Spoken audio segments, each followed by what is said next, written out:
Okay, Chris, you're recording now. Okay, we're just waiting for Councilman Quirk, I believe. Okay.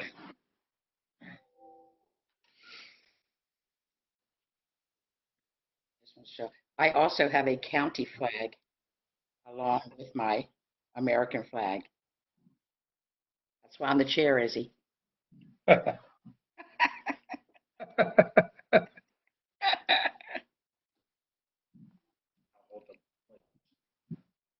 crab mallet. Can you see them? Well prepared. Yeah, right there. Yeah. Oh, this is from a wedding reception. Andrew and Sandy. Mhm.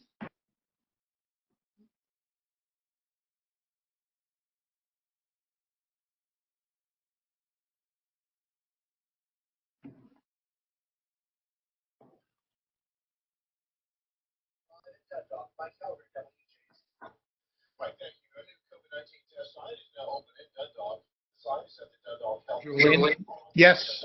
are you missing your daughter already? Because I know I'm missing my son already. Not yet because, she hasn't gone anywhere, but I can tell you, I'm not sure. It's like, I guess it's all up in the air, right? Yeah. Like, when she will leave, I'm assuming by next semester something may be happening, but you never know. I mean, That's true. we're going to listen to the experts and check the weather in terms of, when I say the weather, I mean, look around at what everybody is saying and then make a determination, whether or not it's worth going there. Louisiana, I mean, New Orleans is like a hot spot. So I guess we'll check it all out. Give it some time. True. But I she was, committed, right? I tell you, we're recording now, Madam Chair. I guess I'm sorry, what'd you say? I guess we're recording already. We are. I tell you, I was a little shocked. If I could guess while we're waiting, I was sort of shocked at the pushback against Governor Hogan. I think Governor Hogan has been doing a very good job. And I think, not to get political here, but I will. I think he's been probably the best thing that happened to the Republican Party in the state of Maryland in quite some time. And yet I see people pushing back. And I had somebody send me a picture today. I was trying to find it, where somebody in my district took the liberty of painting a 4x4 sign saying that, some not so flattering things about Hogan and telling him he should open up the state.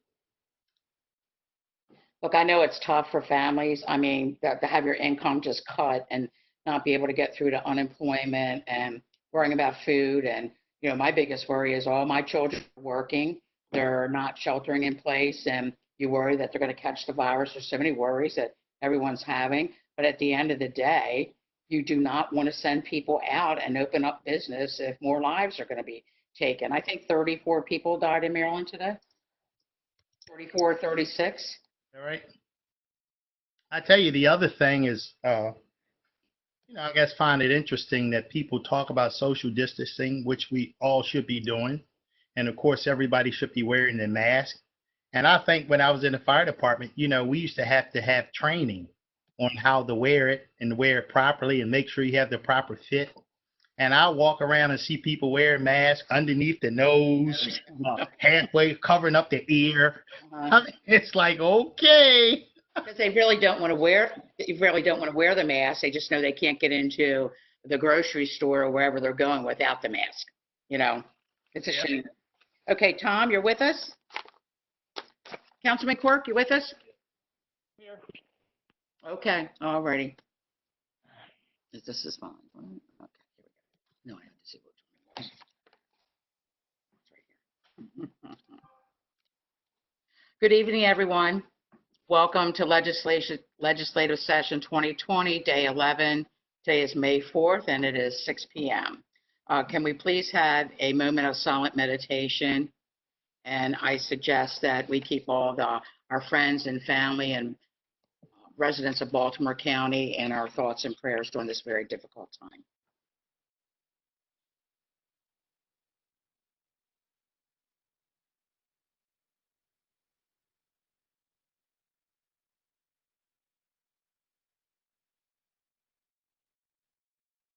Thank you, everyone. I will now call on Councilman Julian Jones to do the Pledge of Allegiance to the flag. I pledge allegiance to the flag United Of States of the United States of America, Republic for which it stands, To the the republic Like, for God, which stands indivisible, one liberty, nation nation, under God, indivisible, visible, with liberty and justice for all. for all. Thank you. Approval of the journal meeting of April 20th, 2020. The enrollment of bills, 13-20, 14-20, 15-20, 16-20, 17-20, 18-20, 19-20, 26-20, 31-20, and 32-20. Oh, I'm sorry. I skipped ahead. I'm surprised Mr. Foss didn't interrupt me. Is there a motion to approve the journal for the meeting of April 20th? So moved. Second. Second, all in favor? Aye. The journal is approved. Okay, I just listed all the bills. Yes, Madam Chair, they were all passed by the council, signed by the executive, and are enrolled. Thank you, Mr. Secretary. Will you now read all bills for introduction? Yes, ma'am. There are 5 bills for introduction this evening. One is an emergency measure. It is the first one, and I'm going to read all 5, and then I'm going to ask Mr. Anderson, who I believe is on, to just do a little background on the first one, Bill 49, because that is an emergency measure. So that is actually going to be scheduled for vote at a special legislative session on May 12th, right after the work session. So I'm going to read the bills and then circle back with Mr. Anderson on the first one. Bill 49-20, Baltimore County COVID-19 Small Business Relief Grants Program, emergency measure. Bill 50-20, tax sales dates for holding. Bill 51-20, current expense budget emergency management performance grant program, COVID-19 supplemental. Bill 52-20, zoning regulations, uses as of right, public schools. Bill 53-20, sponsored by Chairwoman Bevins, zoning regulations, permitted alternative uses and development proposals adjacent to the NB 43 overlay district. So if Will is on, he can perhaps give you some background on 49. Thank you. Before you start, Mr. Anderson, I just want to remind all participants this evening to please mute when you're not talking. Thank you. And please run your video when you are speaking. Thank you. Thanks, Madam Chair. Thank you, Tom. And we greatly appreciate you letting us bring this in tonight and speak on it with it being an introduced item. I know we don't typically do that. So Bill 4920 is, as Tom said, it's emergency for our small business relief grant program. But specifically, this legislation allows us to speed up the program so that we can get grants out the door to qualifying small businesses that have been negatively impacted by COVID-19. So if you'll remember, the program that we announced a week ago and the program that we will start taking applications a week from now is for $15,000 grants. The county executive set this up for businesses that would not have otherwise received federal or state funding at the time of their application. Normally, grants like this that we do with you all on the council all the time go through a 14-day notice process. In this case, those 14 days are just too crucial for our small businesses who, as all of you know and have been working with us, they're underwater. So what we attempted to do with this legislation is speed up the process of getting money to our small businesses without compromising the proper due diligence of taking these grants through our internal processes. So that's what we've done here. It's a mild adjustment, but it actually saves us many days And by changing the 14-day notice, it actually saves us a couple of weeks to get these monies out to your constituent businesses. Thank you, Mr. Anderson. As the chair, I was happy to expedite this. So there's so many small businesses that I know need it. Thank you, Madam Chair. Are there any questions or comments from Mr. Anderson? Madam Chair, I have one. Yes, Councilman Quirk. Good evening, and glad to have you with us. Well, I know you've been really busy with obviously everything going on in the county. With this money, how are we determining who's going to get the awards and who's not? Is it first come, first served? And how are we deciding on how we're going to allocate this? Yeah, that's a great question, Councilman. So the actual specific terms of who's eligible that we laid out are on the grant website, which you can find at baltimorecountybusiness.com. But like most all programs during COVID, it is a first in, first served. So when we open up the applications on May 11th, we expect a lot of applications that are going to be ready. And as they come in, they get date stamped, and we address them in order of them being received. And then we address them in order of, are they complete? If they're not complete, they will be kicked back to the applicant for improvement to make sure that it could get through. And in addition to the time stamping, we have set goals for small minority and women-owned businesses. We've been promoting to veteran-owned businesses as well. So you'll see us working our way through a list over the course of next week.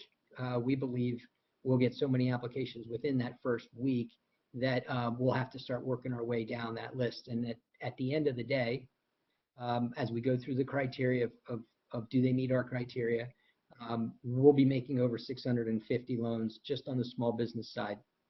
So that's a very, very rapid process. If you compare that to what's been going on at the state or other jurisdictions, it is an ambitious speed to get through, but that's why we lowered the requirements. That's why we made it a grant program and removed some of the complications of a loan program so that we could hit more people more quickly.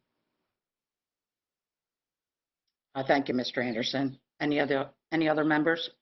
Madam Chair. Madam Chair, Councilman Crandall? sorry, Izzy. Just a quick question for Mr. Anderson. What are the source of funds for this grant program? So we're using the dollars that came down from the federal government in the CARES. That's the $10 million source of this money.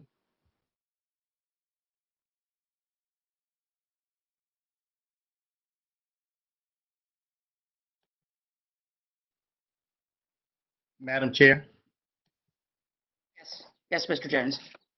Yeah, Mr. Anderson, thank you so much for all your hard work on this project and everything else you do for the county. I heard you say that the funds will come from the CARES. And me reading the application process, I noticed that it said that if you received the grant already from one of these stimulus packages, you would not be eligible. But at the same time, it was our goal to recuperate much of this money from the federal government. And I guess that's where I was a little confused. Yeah, well, the intent is to help people who haven't gotten any of that relief. And we all know so many of the small businesses haven't gotten it. So that's why we put that requirement in there, that if you have received it by time of application from the state or the federal government, you won't be qualified for our program. Because we did a webinar with small businesses a week back. We have another one tomorrow that's dedicated to workers. But the county executive did one focused on small businesses, and what he heard was the amount of people that did not get any stimulus was extraordinary for the small businesses. So that's why we're aiming it at those businesses first. So with those businesses, I mean, I guess my question is, some of those small businesses received very little, depending on what program. It's like 3 or 4 of them, right? Paycheck Protection Program, that's the EDIL, So if a person received, I guess I'm just wondering where would a person fit in if they only received $1,000 for the one program, then they would be uneligible for this program? They do have to certify that they've not received other forms of federal or state assistance at the time of application. So it's not set on it's not a dollar number. It is, have you received any? Okay, thank you. Thank you. Madam Chair, if I could follow up on that question, Yes, Councilman Quirk.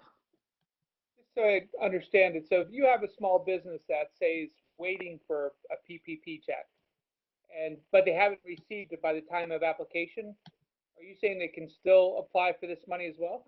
Yes, yes, you are eligible. If you've not received money from the federal or state programs at the time of application, you are eligible to apply. And if you remember, this is some of the advice that a lot of the folks are saying is apply for everything. We know people are applying for everything, and we didn't want to exclude people because we don't know if they're going to get the PPP in the second round or the EIDL in the second round. So we didn't want to discourage people by thinking they're going to get it, and then they've missed an opportunity to apply with us. I tell you, it's been a very hard call. Many of you have gotten constituents that are upset about the parameters of this local program, and we totally understand that because there's so much frustration, and there's only so much that local programs can do. That you're not going to be able to cover the whole need, and hopefully the next round or two rounds of federal stimulus start to hit the need at that scale. Madam Chair. Yes, Councilman Jones. Another question, Mr. Anderson. It is my understanding that the additional funds were put out for the Economic Injury Disaster Loan Emergency Advance. But then people were telling me that it says that, yes, the funds are available, but only for agricultural workers. Is that the case, or do you know anything about that? Well, I do know that they refunded the economic injury disaster loans, and I do know that they've stood up, this is at the federal level, that they've stood up a couple of agricultural programs. But I don't think that the EIDL new money has been restricted 100% to the ag programs. I need to go back and look, but I think they refunded what they had done in round one of the EIDL. Okay, thank you very much. Sure. Madam Chair? Izzy? Mr. Anderson, thank you for speaking with me about this weekend. It helped me understand the program a little better. So this will roll out on May 11th, is that correct? Correct. And it's 650 grants of 15,000. Yep. Are there increments higher or lower than 15,000, or is it 15,000? 15,000 is the max. We've already heard from people that they may ask for less because they don't need more. But when we banked out our 10 million, we figured most people are going to take the maximum size of this. So that's how we figured we're going to have at least 650 successful grants at that level. So if for whatever reason applicant applies for 10,000, would that remaining 5,000 be open for another applicant? Yes, it would. It would. So we encourage that. And to Councilman Quirk's point, if somebody was awarded our grant and in the meantime we're awarded a much larger federal grant, people could not accept our award so that we could make that award to another small business that's struggling. Thank you, Mr. Anderson. Thank you, Councilman. Madam Chair. Councilman Marks. Thank you. Mr. Anderson, it's my understanding that we're going to be seeking to modify the 14-day rule so that these do not have to come through the council. That's correct? That's correct. Okay. Thank you very much. Thanks. Madam Chair. Anyone else for Mr. Anderson? One more question, if I could, Madam Chair. Councilman Quirk? Yeah, well, just one other question. I appreciate your time. So say we have a small business that gets a grant of 15,000, and then for whatever reason they can't keep their doors open and they close shop. is there any type of clawback on this grant, or it's basically, once you get it, there's no tie-ins, no clawback, no other requirements? Like, for example, with the PPP, they're going to look at your salaries and make sure you're sort of paying your average kind of salaries to be able to have the money become more of a grant than a loan. With this, do we have any type of tie-ins on this at all, or is it just 15,000 and we hope it works? We limited by a great amount those hooks, those clawback hooks, because we realized that when companies are failing, the ability to pursue those things are not there. So we have them. The law office asked us to include a number of them, but it is not what I would call our typical aggressive clawbacks on our loans and grant programs. And we can provide those details directly to the council so you can see what remains in there.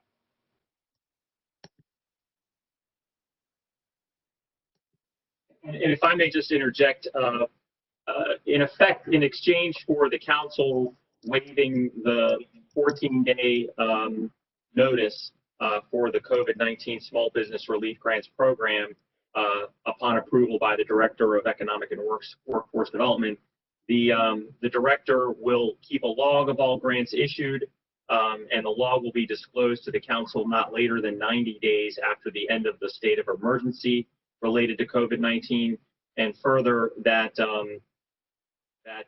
it will remain in effect until 60 days after the county executive declares an end to the local state of emergency. So once that's done, then the 14 days will be in effect again. Thank you. Mr. Anderson, Yes. I hope that you will check back in with the council and let us know how this program is progressing.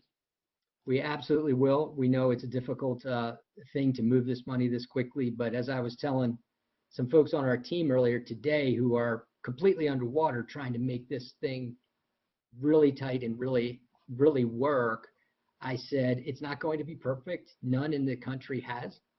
But if you can imagine that we're going to help save a good number of businesses and jobs, and the impact on our communities and families is real.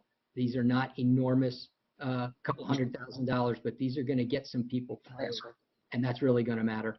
So we really appreciate the council's support on this. We appreciate that you are allowing us to speed up this process to get the money out the door. Absolutely, Mr. Anderson. I think all of us have probably have been contacted by many small businesses across the county saying that they missed the windfall. They miss the federal money that was awarded. So I know there's so many people who really appreciate this, for sure. Okay, anything else for Mr. Anderson? Thank you so much, Will, for giving us a great update. Appreciate it. Thank you. Madam Chair, if I may, there was one bill that that for introduction this evening that I was remiss in reading. That is Bill 54-20, sponsored by Councilman Jones. This is a bill entitled Extension of Date for Application of Development Impact Surcharge and Development Impact Fee for intro this evening. Okay, thank you. Thank you. Okay, let's move on to page 1, Bill 27-20. And I believe we have Lawrence Richardson to testify. That's right, Bill 2720, Current Expense Budget, Continuum of Care. Good evening, Madam Chair, members of the council. Yes, 2720 is a supplemental appropriation of federal funds and an amount of $17,210 for our Continuum of Care program. This program is designed to assist individuals and families experiencing homelessness and to provide services needed to help such individuals into transitional housing. Currently, this fiscal year, the program will be serving 51 clients in Baltimore County. I think I commented last week that this certainly sounds like a great program. Are there any questions or comments for Mr. Richardson? Mr. Secretary, please call the roll on Bill 27-20.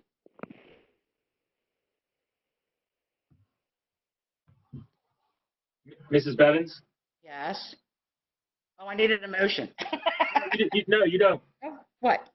Oh, you don't need it. I was just calling your name as on the roll.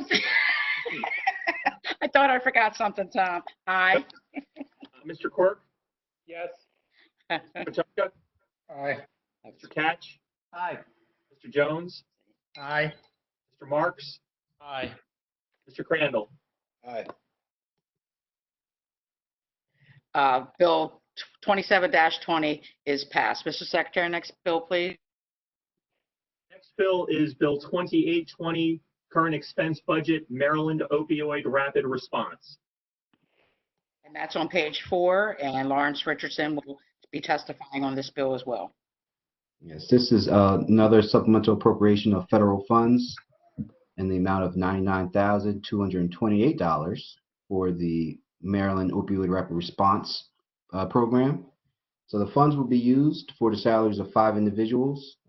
They will provide opioid overdose response training, naloxone distribution, and targeted case management services throughout Baltimore County, including to individuals with hepatitis C and inmates in the county detention center.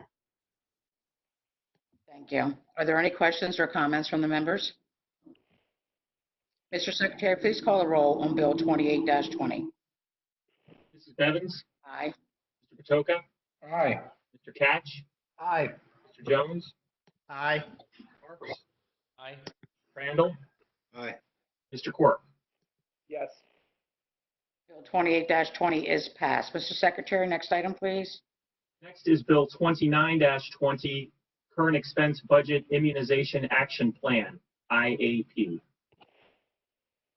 Again, this is another supplemental appropriation for federal funds in the amount of $2,292 for our Immunization Action Plan program. This is a grant funded program that provides vaccine for eliminating vaccine preventable diseases in Baltimore County, ensuring that children ages 2 and under receive all the recommended immunizations, and the school-age children have access to vaccinations required for attendance in Maryland school system. The IEP program was developed to meet all the requirements of the immunization recommended by the CDC. And this year, the program estimated they had served about 4,800 county residents. Thank you. Are there any questions or comments from the members? Yes, Madam Chair. Yes, Councilman. I guess wanted to tell Mr. Richardson and I guess everyone else gets a quick statement. This is a reminder that once upon a time we would pass this bill and wouldn't think anything of it. We look at kids being immunized for a lot of preventable diseases. And I guess it takes something like this COVID-19 to make us just think where we would be if we did not have such a program as the one that the federal government is funding right here. So thank you very much, Mr. Richardson, and every other health professional. Thank you. Anyone else? Thank you. Mr. Secretary, please call the roll on Bill 29-20. Mrs. Bevins, Yeah, I'm sorry. Aye. Mr. Catch, Aye. Mr. Jones, Aye. Mr. Marks, Aye. Mr. Crandall, Aye. Mr. Quirk, Aye. Mr. Patoka. Aye. Bill 29-20 is passed. Mr. Secretary, next item, please. Next is Bill 30-20, sponsored by all council members, the 2020 Basic Services Maps adoption. Thank you. And we have Jeff Peluso to testify this evening.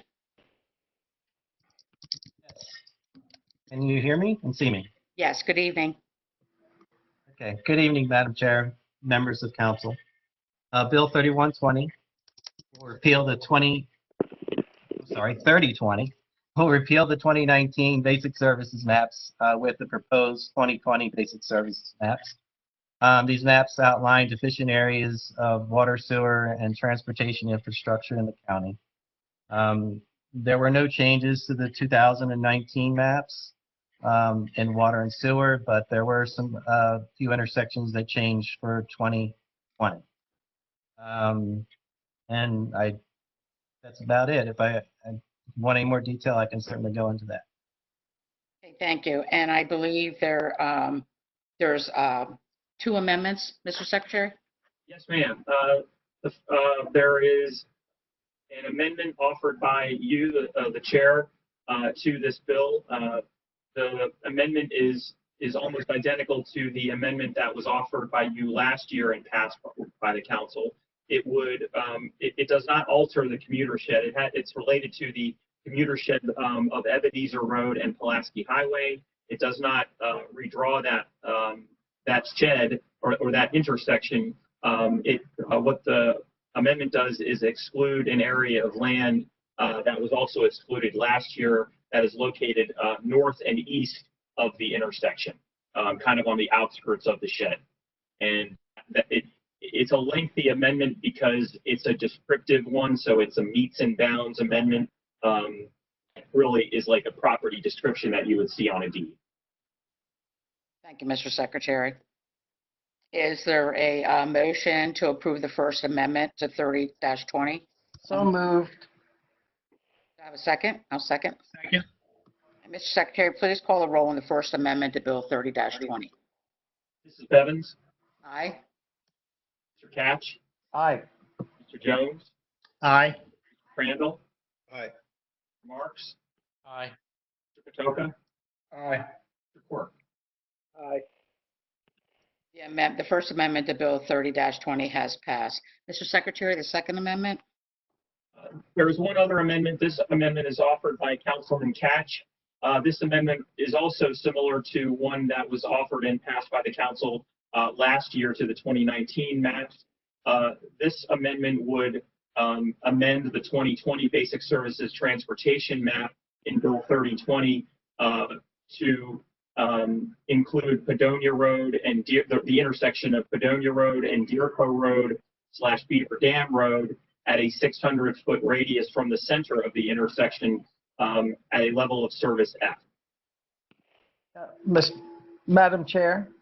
Yes, Councilman Catch. Yeah, it's been 2 years ago that the state of Maryland embarked on improving I-83. In fact, it's the bridges over Padonia Road. They're doing this project so that motorists can continue to use parts of the bridge while they do the construction project. As part of to try to move this program along, the traffic has been rerouted a couple of times, which has caused some confusion. If you take a look, if you're coming off of I-83 to make a left onto Deerco, you're waiting in a very, very long line. And with the construction projects that are proposed for that intersection, the reason I put this amendment is because it's only going to make it worse. So this will last for a year, and I suspect that the bridges will be complete by then, and will be, that we won't have a need to make this a failing intersection. I have a question, I guess, for Mr. Paluso to answer. Maybe it's a comment. Is it unusual to take a intersection from a C down to an F? So I would say we rate the intersections based on our observations. So our observations indicate that the level of service on that intersection is a level C. Well, I don't think you've seen it at times that I've seen it, but the problem is that on 2 sides of this project, there are huge construction projects that are due to occur, and this is only going to confuse things. It's going to make it more congested, and the both properties that I'm talking about are subject to CZMP process as well. So this is something that is supported in the community because this, believe me, this area is a mess. I don't know how else to describe it except for it's a traffic mess. I only ask, only from being in this job for almost 10 years, I've seen them drop, from a B to a C or a D to an E, but I've never seen an intersection, a county intersection drop from a C to an F. So I was just curious. Sure. Okay. Let me see. So any other questions or comments on the Second Amendment? Mr. Catch's amendment? I have a question. Yes, Mr. Marks. Thank you. And Councilman Catch, thank you for providing me your rationale for doing so, for offering this amendment. So where did you come up specifically with the 600 feet radius? Is that to accommodate the bridge work? It's to accommodate the bridge work and also to include the properties where the construction could take place, because it would just add to the congestion problems, and so that's why the 600 feet. I didn't want to tie up the whole area. Understood. Okay. I didn't want to tie up the whole area. I just wanted to that intersection itself. And if you've ever gotten off of 83 onto Padonia, you know what I'm talking about. No, I understand. Yeah, thank you. You're welcome. Madam Chair, comment. Councilman Patoka? Yes. So I share your concern about the drop from a C to an F. It does seem dramatic, but and I'm trying to balance that with councilmanic courtesy. And I think that each of us has a good handle of our respective districts. And so, to me, councilmanic courtesy trumps the other factor. And so, while I do wonder what metrics are used, so it really comes down to metrics. Councilman Catch has certain metrics that he's using. Mr. Paluso and other members of the county team have certain metrics that they're using. But ultimately, I feel in my heart, I always use this, if my head, my heart, and my gut are in sync, then I think you should move forward with it. And so in terms of councilmanic courtesy, my head, my heart, and my gut are always in sync in that regard. Thank you. Thank you, Councilman. Is there a motion to, Madam Chair. yes, Councilman. Madam Chair, I'm sorry, I have a question just Sure. for Mr. Paluso. When the recommendations from DPW, whether it be a C or whatever grade that that you all give, are construction projects or development projects that are in the pipeline, are they taken into consideration when that grade is applied?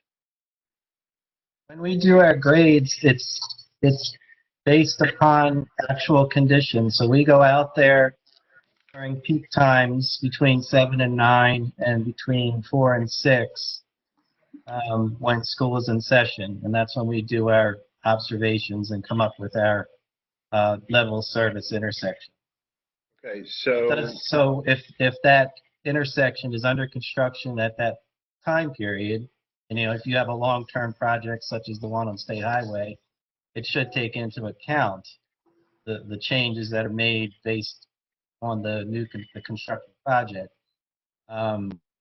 So it should take those into account, whatever is current at the time. So it does not take into account future projects. okay, so it takes That answers into your question. account current and planned transportation projects, but not transportation infrastructure projects, but it does not take into account, your formulas, I mean, do not take into account potential building permits or other things that, or other planned projects that would be in the shed that aren't transportation infrastructure necessarily, but are new buildings, new businesses, new residents, et cetera. It does take into account the current zoning of the area. along with current conditions. Okay, and I also I forgot which council member mentioned this, but the 600-foot radius is an amended radius, correct? It's part of the amendment itself because Okay. I don't want to tie up every project along Deerco and Padonia Road, et cetera. I'm just trying to reduce any potential congestion at that intersection. And that's what the purpose of this is. As the replacement of the bridges on I-83, the state is periodically redirecting the traffic, and which does cause some confusion. Okay, what is and I guess this goes back to Mr. Paluso, when an intersection receives a failing grade, what is the normal size of that commuter shed in terms of the radius? So Councilman Catch's amendment goes from 600 feet. What is the normal radius that would be applied to a failing intersection? It's not necessarily a radius, it's the traffic shed. So we kind of look at where cars are going and determine where the shed sort of is. So the shed is typically larger. If you're asking if the shed is 600 feet, it's typically much larger than that. If you look at on the basic services maps at where the D, E, and F intersections, I believe there's a highlighted area where the traffic shed is. It's typically not just a radius. Might be like an oval or something, where sort of the traffic is going and coming from. All right, thank you. Thank you. Okay, is there a motion to move the Second Amendment? So moved. Second. Second. Mr. Secretary, please call the roll on the Second Amendment to Bill 30-20.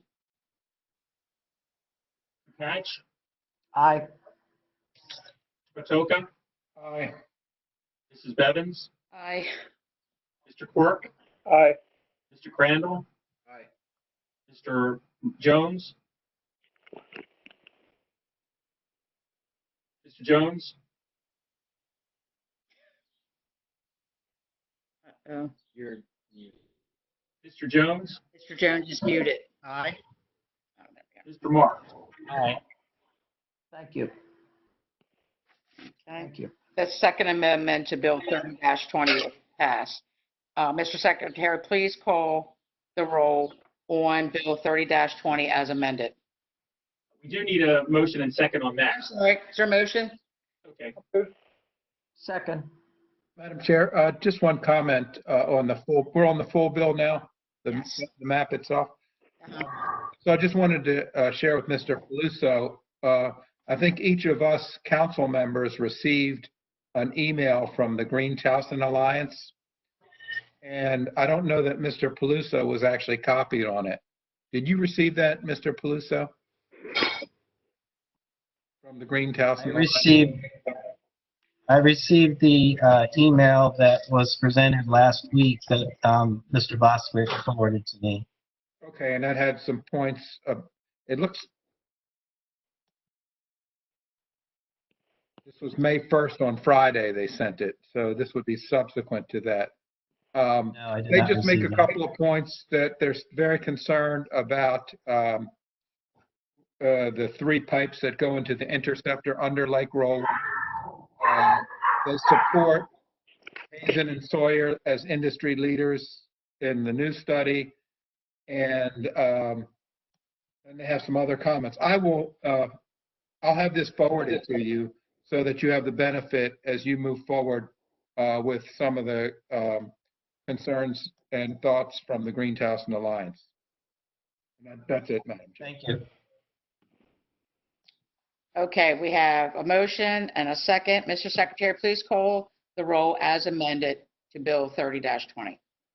Yes, ma'am. Mrs. Bevins, Aye.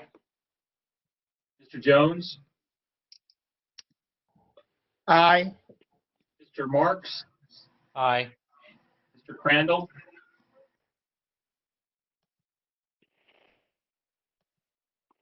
Aye.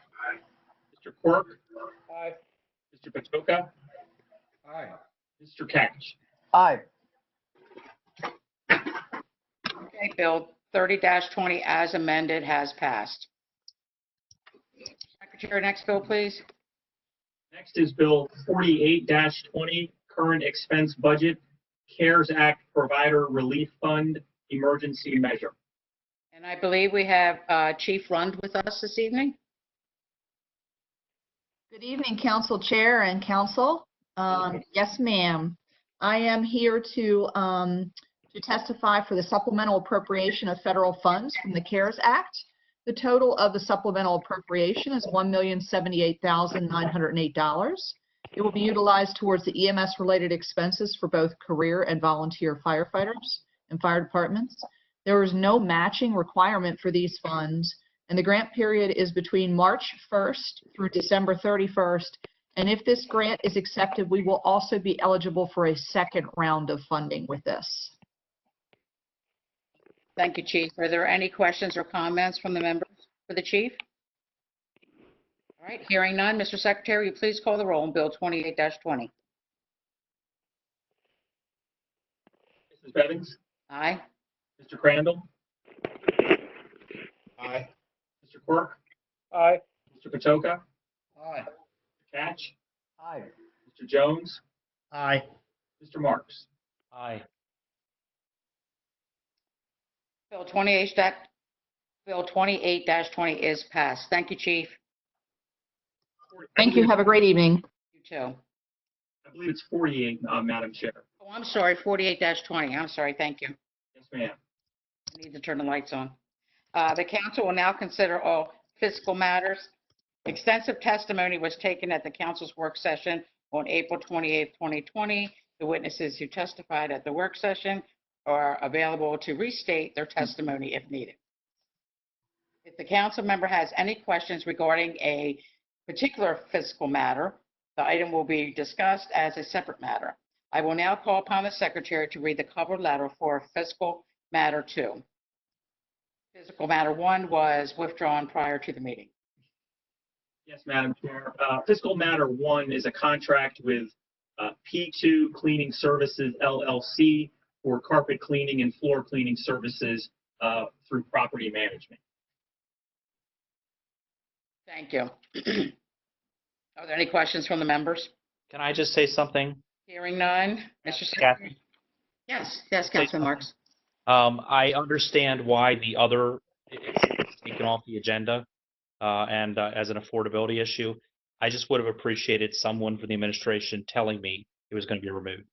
That's all. Okay. Thank you.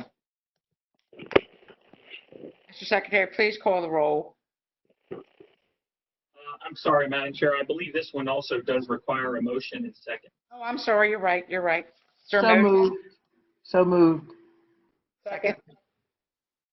Mr. Secretary, please call the roll on fiscal matter 2. Mrs. Bevins, Aye. Catch, Aye. Mr. Quirk, Aye. Mr. Patoka, Aye. Mr. Jones, Aye. Mr. Marks, Aye. Mr. Crandall. Aye. Fiscal matter 2 is approved. We will now consider all miscellaneous business. Mr. Secretary, first item. Madam Chair, whenever a contract over $25,000 is awarded by a process other than formal competitive bid, it is required that a copy of the contract be given to the county council and the nature and parties of the contract be announced by the secretary at the next legislative session following award. There are 8 such contracts on the agenda this evening, many related to the COVID-19 pandemic. The first is with Compass Group doing business as Chartwell's Dining Services for boxed groceries related to COVID-19 pandemic for $30,000. The second is with Bay Associates Group Incorporated doing business as Combustion Services, $58,228. The third is with Quest Diagnostic Incorporated for SARS and COVID-19 testing kits, $47,475. The fourth is with Atlantic Tactical Incorporated, $46,455.07. The fifth is with Gales LLC for the purchase of KN95 face masks related to COVID-19, $191,500.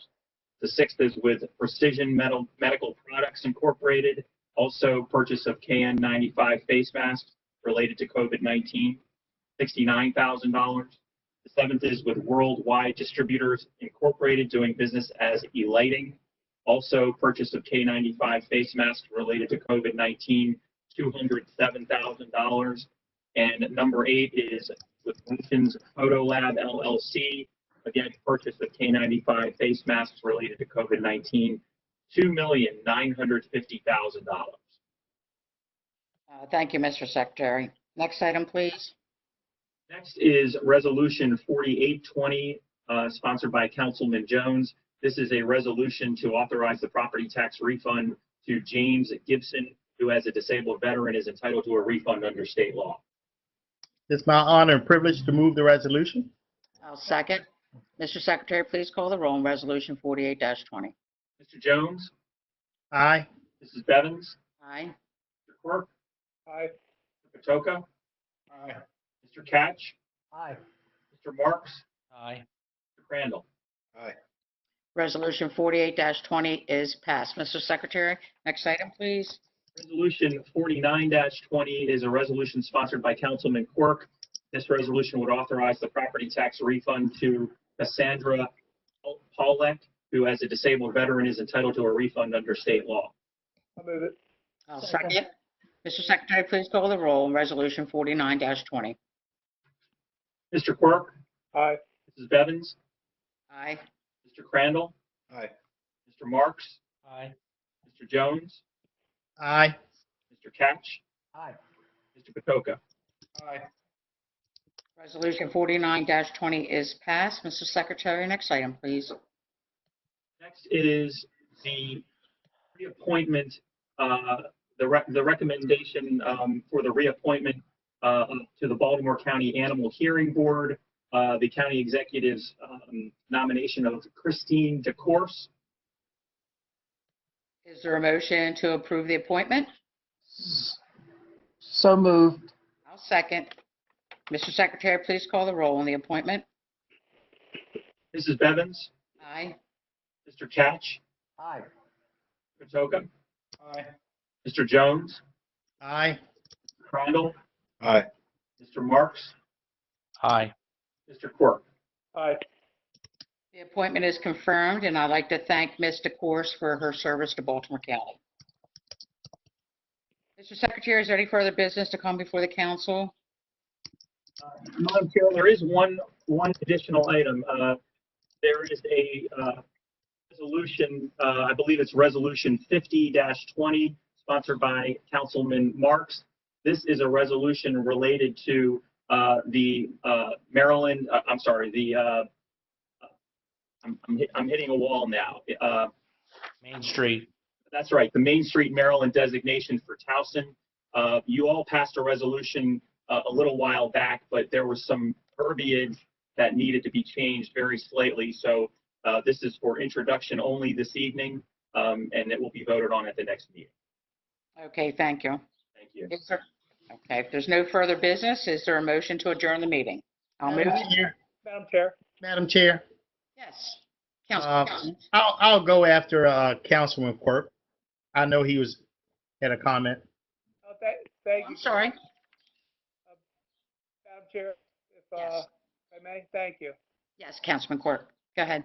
Hardest part about the WebEx not being able to I know. is easy, but just want to acknowledge the work of the administration, really looking at these contracts and going forward, making sure that these contracts that we're voting on are essential, given that we're in such tough times. So I did want to just give a acknowledgement to the budget office and the administration for really relooking at any of the contracts they bring forward to us to make sure that these truly are essential and things that we can't, that we must really have versus, needs versus wants.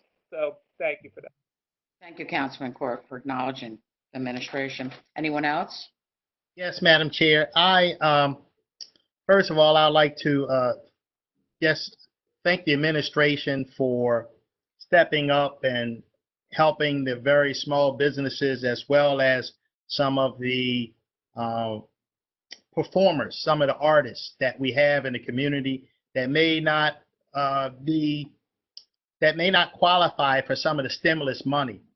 Yet the need is certainly there. So I certainly appreciate the administration's efforts and the $10 million that is earmarked there. I do have one question. I mean, God forbid I ask a question about an N95 mask. But when I see close to $3 million on masks, and I'm thinking, well, how many masks did we buy for $3 million? And what are we doing with them? And don't get me wrong. From what I understand, I realize our police officers need them. But I imagine they only using them on calls, and their calls are down close to 50, 60%. The fire department, the calls are down. So I'm just curious, how many masks did we get for $3 million, and what was the cost of the mask? Madam Chair, my recollection is that this was over 500,000 masks, and I believe they were around $5 to $6 a piece. Councilman Jones? Did you say $5 or $6 a piece, Mr. Blades? That's what I said, yes. Councilman Jones? We're going up rather quickly as or supply wasn't available to meet demand. It did go out to all of our first responders, and ensure that everybody has appropriate coverage. Councilman Jones? Yes. I was on a WebEx conference call with the healthcare industry about 3 to 4 weeks ago, and the masks came up, and this healthcare provider was buying masks in bulk, and they said they used to pay 40 cents a mask in bulk, and now they're paying $4. Now this was 3 or 4 weeks ago, so I imagine that the supply and demand dynamic has made it even more expensive. But it's the nature, I guess, of economics. Well, I tell you, I thought the issue had, I know that there was a tremendous demand for the N95 mask, but once the FDA or the CDC approved the KN95, which is the China version of the N95 mask, I thought things were a lot better, and I noticed that those are the ones that we appear to have purchased. Madam Chair, could I make one comment? I just want to thank the council staff, because I think you guys have done an exceptional job at keeping us all together in CZMP, through budget, through all of these things that we're doing right now. And, I think all of us know that before we made it late to a council meeting, we start getting phone calls and texts. And so I just want to thank the council staff for keeping us all on our toes, because in this day and age, it's sometimes, I don't know if you guys are experiencing it, I'm busy as can be, but I also lose track of the day and time because it's a little different than our normal course of work. So I just want to give a shout out to the council staff for doing an exceptional job keeping us all in the right place so that we can do these budget hearings, be ready for CZMP. So great job. Thanks. And team, and Tom and Adam and everyone else.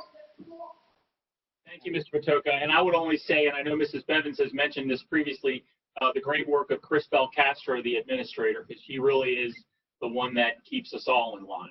Thank you. Especially when her phone starts blowing up 15 minutes before a WebEx conference.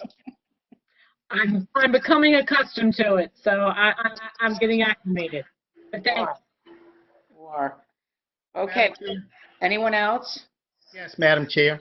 Yes, Councilman Jones. One quick question, and I guess this is go to the administration. Ms. Rogers, perhaps you can answer it. since we don't have the health department or the police, or the fire department on the line, I'm just curious, how many masks did we have in supply in anticipation of a pandemic? I know my former job, we had quite a few sitting around waiting. I'm just curious, how many did we have? Councilmember Jones, I have to get that total amount back to you, but we had enough on hand for regular operating functions. The HHS team also has their share of the what we get from the national stockpile in their stockpile as well. But in distributing all of those masks, and then also we give some support to nursing homes and other entities where we can. And a portion of that original, I'm not going to call it surplus, but I'll call it inventory, went to help other entities that HHS traditionally helps.